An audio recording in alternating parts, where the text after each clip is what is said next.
So this was the basic idea of buffer management, but there are some questions we need to answer now. The first is, how do we handle dirty pages? That is, pages where updates have occurred in RAM.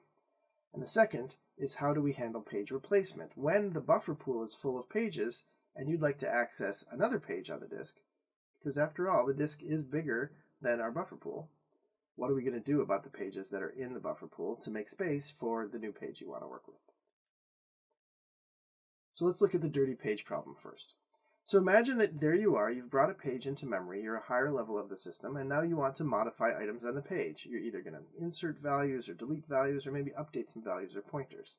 So you actually sort of scribble on the RAM that's in the buffer pool. Changes have been made to this region of RAM, but it's a representation of page 2, and it's in the buffer pool. So it's what you could call a dirty page. So to handle dirty pages, there's two issues that are important. The first is that the buffer manager needs to find out that the page is in fact dirty. It's important when you modify a page in the buffer pool that you tell the buffer manager you're doing that.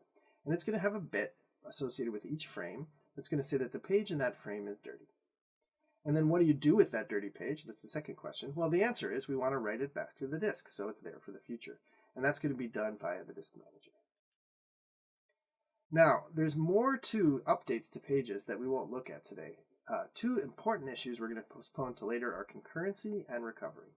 So the first, concurrency, imagine that you have many writers who are updating items on a page, or you have some writers and some readers. Some are changing the page, others want to know what's on the page.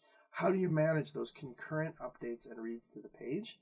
Well, the answer is we're going to have a concurrency control module, which we'll learn about later in this class, to manage those updates to the page. A second issue is that when pages are dirty in the buffer pool, if the system crashes, then the changes to those pages hasn't been reflected to the disk.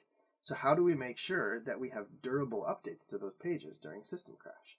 And the answer is that'll be solved by what's called the recovery module. And again, we'll learn about that towards the end of this class.